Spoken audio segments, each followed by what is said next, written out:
tips CV terbaik menurut perspektif HR tuh gimana sih? What people see from your CV is it suitable or not gitu loh. Bersemangat boleh, tapi jangan rakus juga. Kayak semua informasi ditaruh di sana. Everyone can do whatever they want in their life.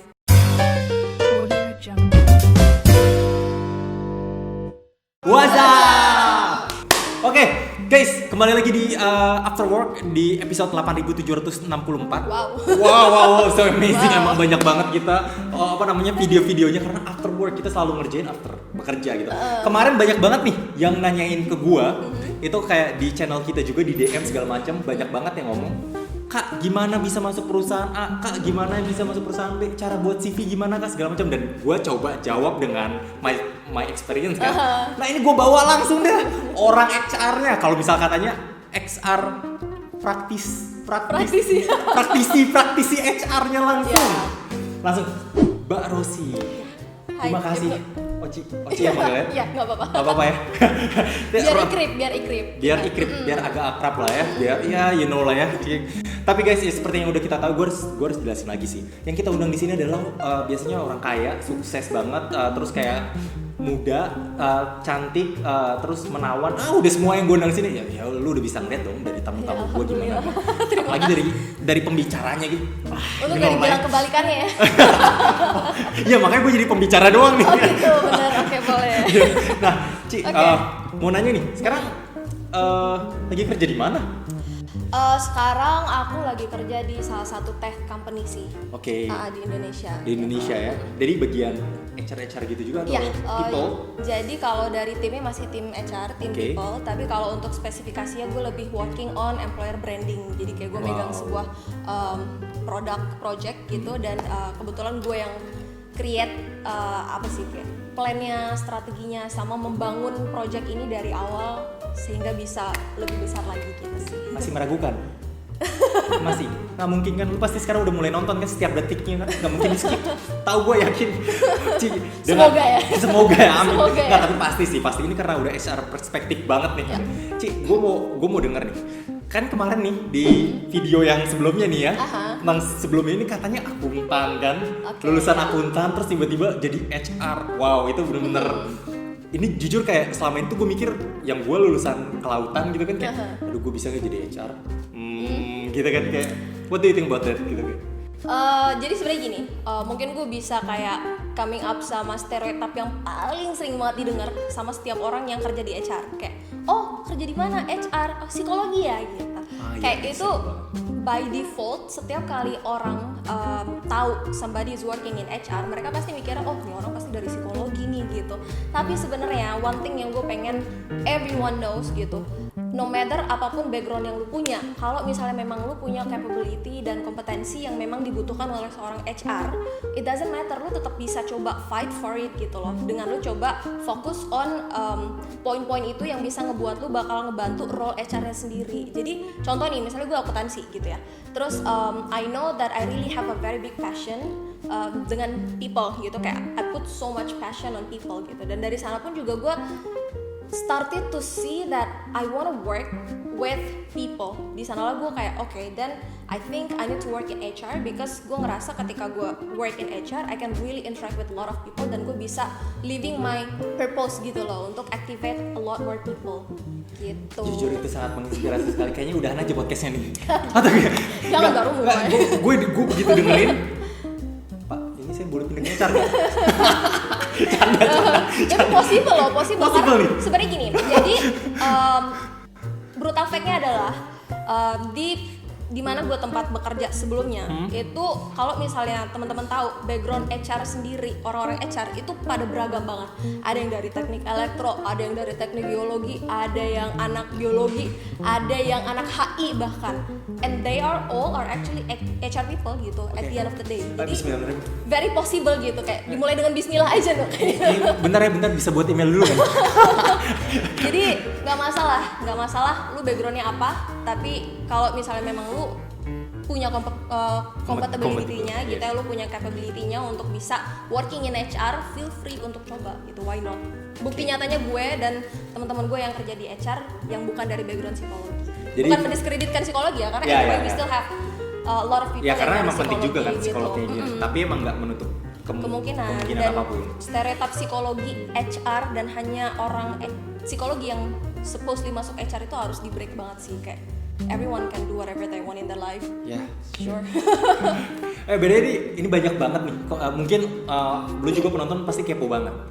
Kerjaan HR ngapain setiap harinya? Nah itu pasti kayak mereka bilang, gue ngerekrut setiap hari kah? Atau gue ngasih gaji setiap hari kah? Nah ini kan kepo banget nih, boleh nggak sih? Kasih gaji tiap hari ya. Luar Gitu, biasa, setiap hari kan. buruh bangunan kali, harian. Kan harian. Iya, bener. Boleh nggak di-share sih sebenarnya kerjaan hariannya day to day-nya HR tuh apa sih gitu? Oke. Jadi kalau dari pengalaman gue gitu ya, yang juga sebenarnya baru belajar di HR and baru tahu juga sebenarnya dunia HR itu besar, like literally besar dan banyak gitu. Jadi kayak ada beberapa divisi under human resource sendiri yang mungkin teman-teman kudu tahu. Kayak misalnya ada part, biasanya orang-orang bilang kalau di sebuah perusahaan kalau lu ada masalah lu larinya ke HR aja. Mau masalah A sampai Z itu pasti HR bisa bantu. Seolah-olah kayak HR itu adalah problem solver aja gitu Iya, iya. kan. Oke, itu Kalau yang nggak biasa. tukang rekrut, tukang nyelesain masalah Iya. gitu kan. Nah, padahal sebenarnya HR itu is way more than just problem solver sama talent recruiting. Oh oke, apa aja itu berarti? Banyak no. Jadi yang pertama tuh ada yang namanya role kayak HR business partner. Nah, Oke, jadi kalau HRBP ya disingkatnya ya. Itu apa tuh? jadi kalau misalnya HRBP itu simpelnya buat teman-teman yang memang pengen explore strategical thinking, strategical planning, gimana caranya bisa ngeliat visibility, appraisal, assessment karyawan, terus misalnya kayak kenaikan jabatan, terus kayak misalnya perpindahan karyawan, terus melihat kira-kira potensinya kalau karyawan ini karir path-nya akan seperti apa. Nah itu biasanya teman-teman kalau pengen tahu part-part yang seperti itu teman-teman bisa datang ke HR business partner. Oke, bentar email dulu, gue boleh. Atau ada juga yang bilangnya itu namanya people partner. Jadi ibaratnya kalau partner People partner, ya, partner ya. itu kan Pernah ibaratnya somebody yang kita bisa trust enough untuk advice kita Yes. gitu loh. Jadi kayak gue mau ngomongin soal karir nih gimana. Tapi itu ya? benar secret kan, maksudnya tersimpan di antar kedua Yes. dua belah Yes. pihak kan, nggak akan dibocorkan kan? Supposedly enggak, karena sebenarnya tujuannya di sana adalah si HR business partner atau people partner ini adalah orang yang bisa ngebantu untuk si karyawan itu unleashing expectation-nya, terus ibaratnya itu kayak mix and match antara ekspektasi si karyawan sama sebenarnya apa yang bisa company berikan gitu loh kepada karyawan ini in term of career, in term of misalnya upgrading gitu ya dari segi performance. Jadi emang benar-benar ngasih tahu ya possibility lu seperti ini untuk sekarang gitu. Jadi itu penting dari sih guys. strategical sih Yes. sebenarnya, dan itu greget banget sih kalau untuk role HR business partner itu sendiri atau people partner itu sendiri. Oke, terus selain itu ada apa lagi? Selain dari itu kita ada juga yang namanya compensation and benefit atau reward. Jadi kalau misalnya teman-teman biasa, iya, aduh aku pengen naik gaji nih, gimana ya? Nah itu tuh. Itu ngomongin situ langsung tuh. Ya nggak langsung Oke. sama orangnya sih. Gue langsung email nih. Jadi di HR itu kita juga ngurusin masalah penggajian. Jadi kayak ada tim payroll juga. Terus kita juga mikirin nih gimana caranya kita bisa memprovide benefit-benefit yang akan membahagiakan karyawan-karyawan kita. Jadi tim compensation and benefit ini mereka yang mikirin kira-kira kita kasih benefit apa aja ya. Kira-kira kalau kenaikan gaji kita bisa naikin berapa persen ya. Atau misalnya kalau bonus itu kita bisa kasih berapa ya. Nah itu orang reward, compensation and benefit yang ngurusin. Jadi pun misalnya nih teman-teman ada yang suka hitung-hitungan, matematika atau pengen belajar atau ibaratnya sangat so much into data and statistic, feel free gitu loh. You can even apply Oh buat berarti kalau compensation misalnya orang-orang benefit. sales gitu ada possibility bisa dong? Ada kalau capability yang lain fulfill ya, Iya iya. mumpuni Maksudnya kan gitu ya. kayak kalau just by data and suka ngitung itu kan. Jadi nanti dari Jangan. Bukan saya maksudnya cuma nanya aja nggak tahu. gitu no.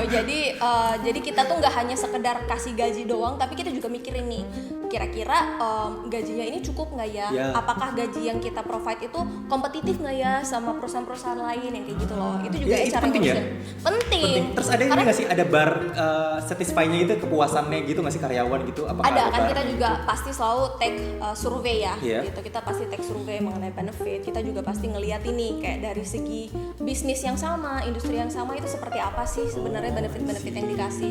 Karena kan juga kalau misalnya lu apply kerja, kita juga nggak bisa mungkirin dong bahwasanya one of the thing yang membuat kita itu consider untuk apply adalah benefit apa nih yang bakal kita dapetin, worth nggak kerjaan kita sama yang akan income yang akan kita dapetin gitu kan gitu. Jadi itu salah satu essential work yang dilakukan oleh HR. I see. Terus ada Ada lagi apa lagi tuh? Ada lagi. Banyak Jadi, nih. Banyak. Jadi buat teman-teman yang misalnya tadi ngomongin soal problem solving, kalau ada masalah bisa datang ke HR. Ya ada salah satu memang role di HR itu terkait hubungan industrial, di mana teman-teman itu bakal benar-benar bisa explore anything related to hukum atau undang-undang ketenaga kerjaan. Wah, itu Jadi, berarti orang hukum dong? bisa banget. Jadi Oke. kalaupun misalnya, gue nggak psikologi nih, tapi bisa nggak ya gue ke HR? Misalnya gue dari hukum, gue suka nih sebenarnya ngotak-ngatik undang-undang gitu kan. Terus solving a lot of cases, problem. Itu teman-teman bisa sebenarnya join di industrial relation atau hubungan industrial dan mengimplementasikan knowledge tentang undang-undang ketenaga kerjaan itu seperti apa. karyawan gitu. Jadi jangan salah, orang HR itu juga kadang kerjaannya ke ini loh, pengadilan loh. Oh gitu. Itu kalau Pengadilan dalam hal apa hubungan. tuh biasanya ke pengadilan Ya gitu? kalau ada kendala-kendala tentang konflik dengan karyawan atau ada karyawan yang ibaratnya bermasalah dan kita harus menyelesaikannya Di secara jalur hukum. itu juga Yes. kerjaannya HR. Jadi HR juga lumayan nih jam terbang ini sampai Wah, panjang banget ya. mediasi, Iya. negosiasi. Ya udah kayak gitu ini ya, kan. udah ada ke mediasi pertama gitu-gitu ya. Selain juga Iya, iya. nge-bridging sebenarnya, kayak misalnya kita kan juga punya serikat buruh misalnya atau serikat pekerja yang kalau misalnya teman-teman di pabrik itu kan biasanya rame ya gitu karyawan. Nah kita juga di Oh hubungan ya, industrial secara pabrik itu mungkin pusing banget ya. hubungan industrial itu juga sangat erat kaitannya dengan koordinasi sama teman-teman serikat pekerja gitu sih. I see. Itu guys penting banget tuh. Greget itu kerjaan itu. Ada lagi nggak tuh selain itu? Ada, jadi HR itu ada fun-nya juga nih yang mungkin Ini. Soalnya dari tadi nih orang tuh dari mulai interesting ke HR nih kayak wah interesting terus lama-lama kayak anjing ribet cabut gitu kayak jadi kayak gitu. Gimana ada apa lagi Ci? jadi kalau di HR itu ternyata orang HR itu juga butuh nih influencing skill atau selling skill no. Karena kita tuh ada part divisi yang namanya employer branding. Dimana kalau udah ngomongin brand pasti everything about jualan lah ya gitu, ibaratnya gimana cara kita bisa showcase everything that we can showcase, kayak misalnya dari segi talentnya kita, terus dari segi benefit-benefitnya company kita gitu. Nah itu yang kita expose ke eksternal dan itu dikerjain sama orang-orang employer branding. Mereka juga nih yang jadi tonggaknya ketika kita mau rekrut orang. Jadi ketika kita promosi, ayo misalnya join perusahaan A, perusahaan B, itu adalah orang-orang employer branding sebenarnya yang kerja. Mereka yang promosiin benefit kita apa, kalau lu kerja di sini lu bakal dapat ini. Oh, iya, employer gitu. branding Itu employer penting ya? branding. Jadi mereka jualan juga sebenarnya. HR itu juga jualan sebenarnya. Itu penting. Gitu. Ini menyenangkan kayaknya itu. Kayaknya mungkin bisa itu influencing skillnya kayaknya mantul nih. Langsung aja nih, terbang nih. Tuh. Udah siap ya tadi lo. Bikin partnership misalnya gitu kan dengan kampus-kampus. Jadi kayak kita bisa rekrut talent-talent yang memang kita bisa cocok nih sama requirement kita gitu. Terus Ada lagi nggak? Ada. Jadi kayak misalnya erat hubungannya dengan employer branding itu ada lagi yang namanya tim rekrutmen. Which is teman-teman tahu lah ya. Wah, ini yang momoknya teman-teman yang belum dapat pekerjaan nih mungkin nih. Apa? Tim rekrutmen ya, tim rekrutmen itu kita juga ada yang biasanya bilang talent advisor. Jadi advisor. everything related to talent sourcing. Terus gimana caranya kita bisa mencocokkan role yang kita butuh dengan talent yang kita pengen rekrut gitu loh. Jadi mereka itu nggak hanya sekedar ngerekrut, tapi mereka juga bantu memfasilitasi si user yang butuh talent dengan nanti pada saat kita filtering. Jadi kan kalau misal kita apply terus ada CV, screening dan lain-lain, itu yang ngebantuin semua adalah tim rekrutmen atau tim talent advisor. Itu yang awal-awal ya, CV segala macem. Yes, mereka tuh yang ngurusin Oke. kayak ribuan gitu kan, Ribuan, application puluhan gitu ribu kan. malahan kan. Itu kerjaan Modern, mereka. modern. Tough banget kerjanya tapi seru karena you get to know new people gitu loh. Oh iya, I see. A lot gitu. Kita juga kenal waktu itu Di CV bukan.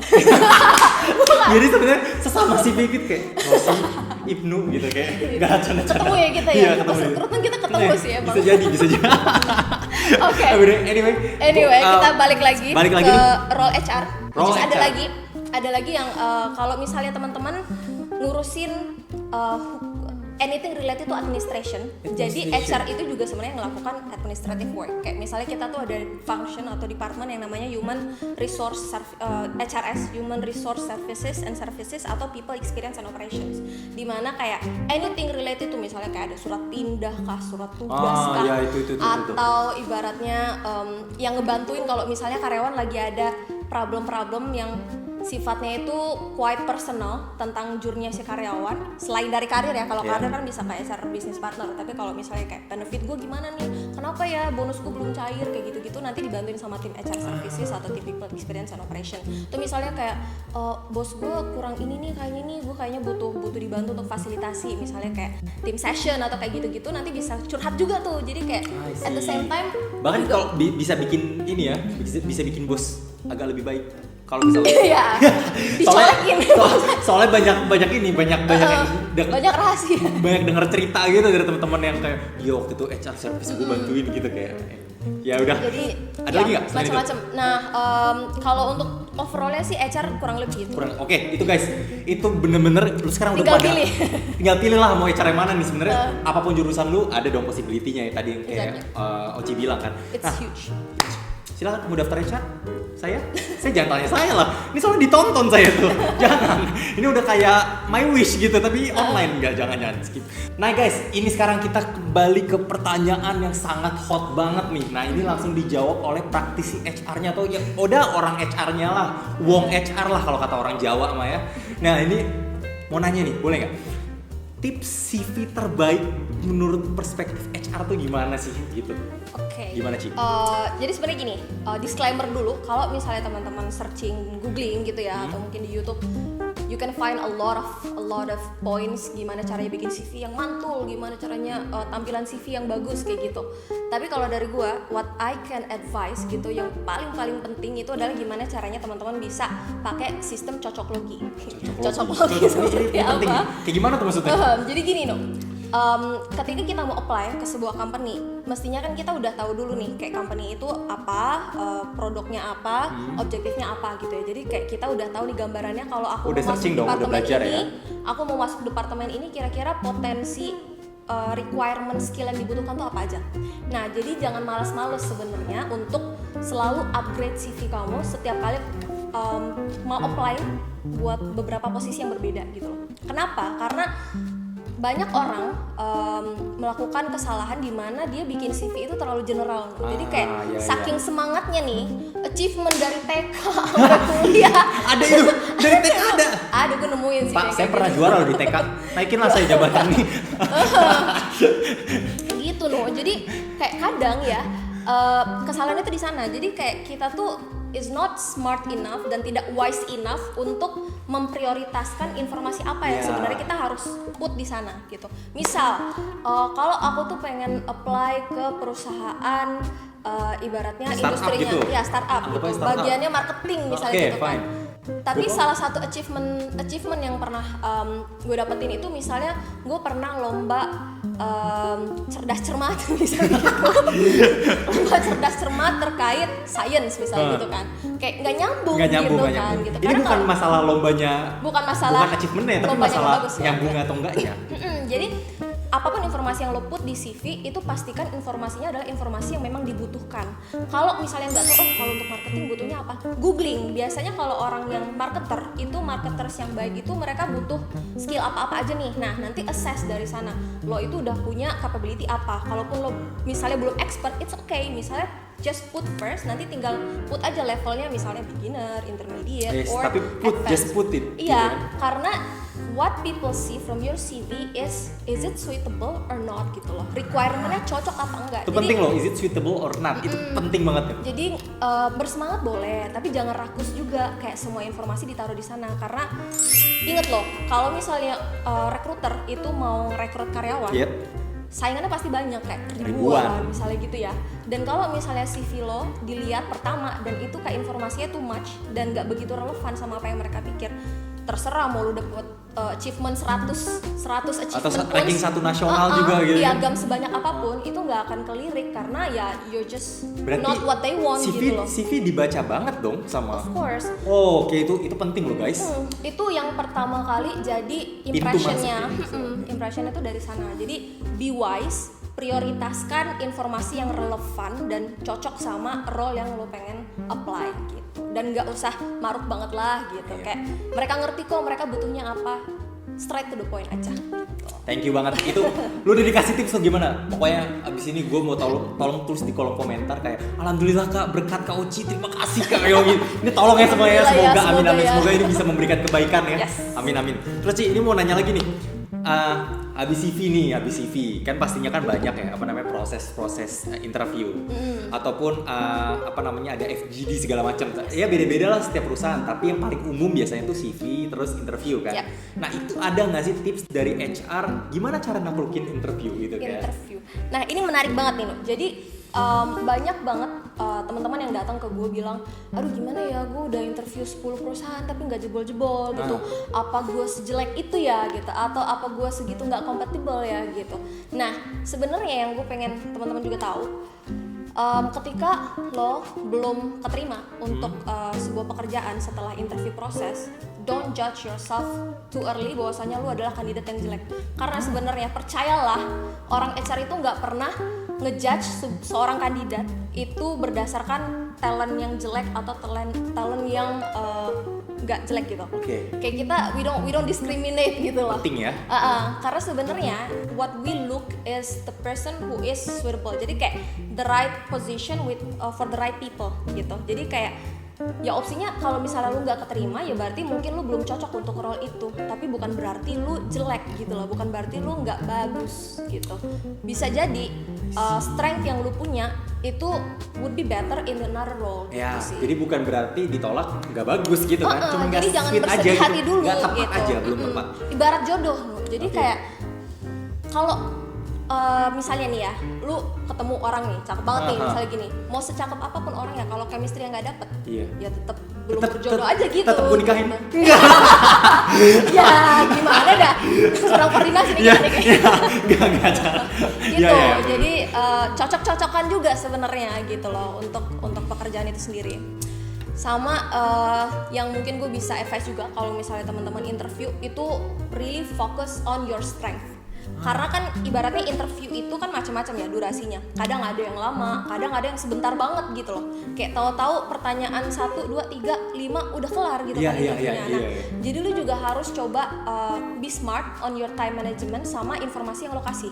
Contoh, kalau misalnya nih selain di CV lu put informasi yang relevan sama role yang pengen lo apply, jangan lupa juga untuk jelaskan past experience yang memang bakal support nanti role-nya itu seperti ini. Jadi kayak misalnya kayak tadi marketing gitu kan. Kalau misal lu apply for marketing position, terus mungkin pas experience-nya lu pernah punya bisnis sendiri nih, terus lu ngejalanin brandnya seperti ini, ya fokus on that gitu. Oke, jadi tetap itu disebutkan di saat interview gitu ya. Yes, jadi lu tahu lu itu bagusnya di sana dan itu adalah kayak bekalnya buat nanti kalau misalnya lu kerja di bagian marketing itu gitu. Jadi only put on relevant information aja, only share relevant information from your past experience. Lu nggak perlu cerita yang lain-lain yang kurang begitu relevan karena itu juga nggak bakal dibutuhin informasinya gitu. Kita butuh yang kayak karena waktunya juga sedikit gitu ya. Jadi dan kayak, banyak banget yang di interview kan? Banyak banget yang di interview. Jadi be sharp aja gitu. Harus relevan informasinya. Tajam. Jadi ya, dan yang paling utama adalah kalian juga harus tahu kalian daftar di perusahaan apa, lowongannya apa. Yes. Kalian itu research dulu. Kalian harus cocokin semuanya dan perusahaan ini lagi butuh orang seperti apa. Dan kalian lah coba jadi perusahaan jadi yang orang yang dibutuhkan oleh perusahaan itu. Sama ada lagi yang paling sering jadi ini ya, bahan curhatan teman-teman gitu. Itu adalah ketika mereka bilang, aduh padahal gue rasa tuh kayaknya gue udah keren banget nih, kayak CV gue udah keren banget. Terus pada saat interview gue confidence-nya gila gitu loh, confidence level God misalnya gitu ya. Tapi gue masih belum keterima nih. What is wrong gitu kan. Nah mungkin ada satu hal yang teman-teman lupa. Jadi pada saat interview, again, it's all about the right people for the right position gitu ya. When you are being yourself, be mindful juga untuk be humble. Jadi kayak it's okay karena lu showcase your true self gitu. Gue orangnya begini, gue bisa begini, gue udah pernah begini. Dengan begitu gue rasa gue suitable for this position. Tapi nggak usah emosian ngegas juga gitu loh, kayak gue bagus banget loh gitu, kayak please choose me. Nggak perlu kayak gitu juga gitu. Tetap harus bisa humble dan stay calm. Karena ya opsinya tuh ada dua aja sebenarnya. Either lu overconfident or over nervous gitu cuy. Jadi kayak dengan jam terbang interview juga itu sebenarnya ngebantu lu untuk bisa stay calm and stay humble during the interview. Sama yang paling penting Nu, itu adalah listen to understand not to respond. Itu gimana tuh? Nah gini. Maksudnya? Kebanyakan ketika kita interview gitu ya, kita tuh kan karena saking semangat ini pengen jelasin bahwa saya gue nih keren banget loh gitu, interviewer itu gitu sering kan. terjadi di gua, by the way. I mean confident is needed for sure gitu. Tapi kayak ketika ada beberapa pertanyaan yang sebenarnya ada beberapa point of assessment yang dituju dari si interviewer. Kayak jadi jangan gampang percaya banget kayak ditanyain A gitu jawabannya standar B gitu. Bisa jadi maksudnya itu adalah C, D, E dan seterusnya gitu. Jadi ada rahasia ya. Jadi setiap pertanyaan itu sebenarnya adalah ada assessmentnya sendiri. Jadi kalau misalnya ditanyain gitu kan kayak ada sebuah pertanyaan, kalau misalnya lo masih ragu, nggak apa-apa, reconfirm aja kayak maksudnya bapak atau ibu begini-begini gitu. Jadi pada saat lu jawab, lu bisa nancep langsung poinnya gitu. Karena kan kalau misalnya mereka butuh requirement begini-begini, tapi kalau lu ngomongnya acak-adul gitu kan kemana-mana, mereka nggak dapet poinnya gitu. Jadi dengerin dulu pertanyaannya apa, cermati dulu maksudnya kayak gimana. Kalau lu ragu, it's okay, reconfirm the question. Jadi pada saat lu jawab, lu bisa jawab hit the point gitu. Ini kurang apa sih kalian yang udah nonton tuh dapetin. Thank you banget Ji. Itu tadi tentang cara melakukan interview. Nah, ini kan dari tadi tentang HR mulu sekarang. Ya masa iya sih kita nggak nanya langsung nih dari Oci-nya sendiri. Suka dukanya apa jadi seorang HR ini kayak oke, lebih baik dari mana nih? Dari suka atau duka dulu nih? Dari suka dulu kayak. Suka dulu. Gimana? Boleh nggak di-share? Curhat nih jadinya. Curhat dong. Gitu. Curhat dong. Ini sesi curhat Rosi gitu. Gitu. Jadi ini it can be relevan buat teman-teman HR yang lain. It can be also not relevan buat teman-teman HR yang lain. Tapi ini basically sih kayak in my own opinion, in my own experience gitu ya. Sukanya adalah because I'm really passionate about people. Jadi ketika gue work in HR, I interact with a lot of people gitu ya. Gue ngerasa kayak gue jadi orang yang bisa bermanfaat untuk orang lain. Itu satisfactionnya lillahi ta'ala sih, kayak nggak bisa didescribe dengan kata-kata. Kayak ketika lu bisa ngelakuin sesuatu or even as simple as bantu advice atau solve some problems dari karyawan lo, terus at the end mereka merasakan impactnya and they come back to you and they say thank you gitu and they feel impacted. Itu kayak gue merasa okay, what I'm doing is already right gitu loh, dan itu align sama life goals gue buat jadi orang yang bisa bermanfaat untuk orang lain gitu sih. Itu sukanya. Bisa bermanfaat buat suaminya? Insya Allah. Karena dari tadi katanya ada ilmu cocokologi Kak. Kayaknya masih bentar lagi mau nikah berarti ya. Amin. Amin. Cuma rahasia ilahi soalnya kalau tapi berarti ya karena emang sesuai life goalnya Oci kan, dan emang terus lu juga ngerasa banyak banget feedback positif yang lu dapatkan gitu, dan itu bener-bener dari hati sih ini udah. Ya, karena penting loh, maksudnya walaupun kita kerja dan dapat ibaratnya imbalan dari pekerjaan kita berupa income, tapi penting untuk tahu apa yang lo kerjain itu adalah sesuatu yang align sama hati nurani lo gitu, karena kerja itu ibadah. Jadi kalau ibadah lakukan dengan baik gitu, jadi kerja pun lakukan dengan baik gitu sih. Jadi kayak make sure nggak baperan juga, tapi you know that you're doing it dengan ikhlas gitu sih. Ini kayaknya bentar lagi banyak banget nih followers aja nih. By the way, show dulu Instagramnya. Boleh di show Instagramnya. Ini jangan lupa follow guys. Iya, makasih kalau udah di-follow. Iya, di private tapi semoga bermanfaat ya. Gitu. Ini kan tadi suka. Duka sekarang. Dukanya sebenarnya banyak, dukanya juga. Maksudnya gue nggak bisa bilang everything is always happy gitu ya. Tapi kalau gue bisa cerita, kadang HR itu selalu jadi yang selalu ada buat orang lain gitu. Kayak karyawan butuh apa, kita pasti selalu ada paling depan gitu loh bantuin. Tapi terkadang even me myself gitu ya, sometimes gue lupa bahwasanya ketika gue help a lot of people, sometimes I also need to help myself. I also need to be easy on myself. Jadi kayak itu salah satu pembelajaran yang gue sangat rasa berharga banget. Jadi sometimes when you can support others, jangan lupa untuk support yourself juga. Love yourself juga itu penting gitu. Jadi kalau lu happy, lu bahkan bisa bantu lebih banyak orang gitu loh. Kalau lu sehat, lu bisa bantu lebih banyak karyawan gitu sebenarnya. Ini jujur dari tadi gue dengerin kayak tersentuh ya. Jadi kayak lebih tertarik untuk masuk. Enggak lah, canda. Skip. Enggak ada tertarik ya. Tertarik. Nggak usah diangkat gitu. Udah cukup. Cukup. Oke. Mungkin itu aja kali ya. Terima kasih banyak nih buat waktunya. Terus sama terakhir, ada nggak tips singkat gitu buat orang-orang yang lagi struggle mencari pekerjaan nih? Ada nggak buat saran dari Oci gitu? Ada banget.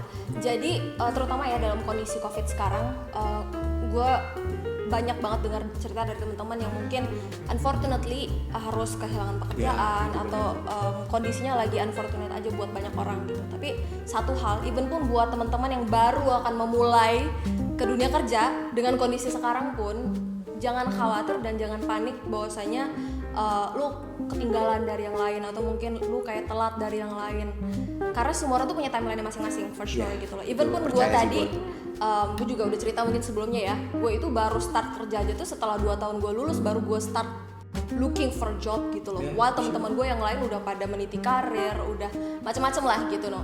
Tapi satu hal yang penting juga adalah selalu coba lengkapi diri lo dengan pengalaman-pengalaman apapun itu, either itu volunteering, either itu something yang lu udah dibayar juga gitu, karena sebenarnya those things help you to build your soft skills, dan soft skills itu adalah something yang kalau misalnya orang mau rekrut itu sangat dilihat, karena itu yang bikin lo beda dari yang lain gitu loh. Karena semua orang mungkin bisa pintar, tapi nggak semua orang itu punya soft skill yang mumpuni untuk support di dunia kerja. Gitu sih. Yes. Itu udah full. Wow. Semoga bermanfaat dan semoga kalian juga cepat dapat pekerjaan ya. Amin juga ya. Amin. Semangat terus. Kita doakan juga sih buat kalian yang nonton ini juga, tapi yang udah dapat pekerjaan, apalagi bos-bos kita yang nonton. Ya tolong naikin apa? Tetap semangat Pak. Peace, love and gold. Gitu sih. Terus kita kayak cheers dulu lebih baik. Oh iya boleh. Kita untuk menutup. Aus juga ya ternyata aus ya. Juga. Aus banget ya.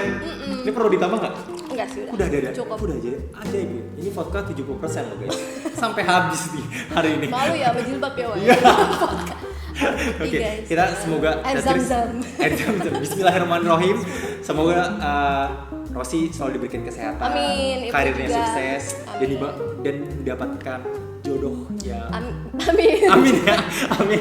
Jodoh yang baik ya, amin. Cheers. Semangat cheers ya. Udah minum dulu, gue baru minum.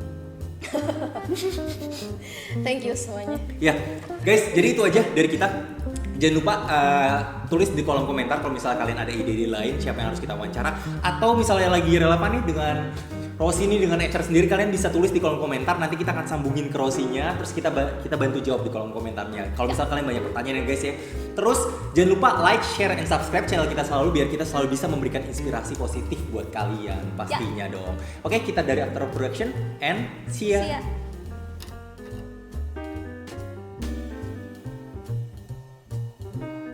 Tai. Maaf ya Teh. Ini tadi lagi tes sound Teh, kamu hal pertama yang didengar Teh banget tai gitu sama editor. WhatsApp. Dah keluar. Rame banget sih.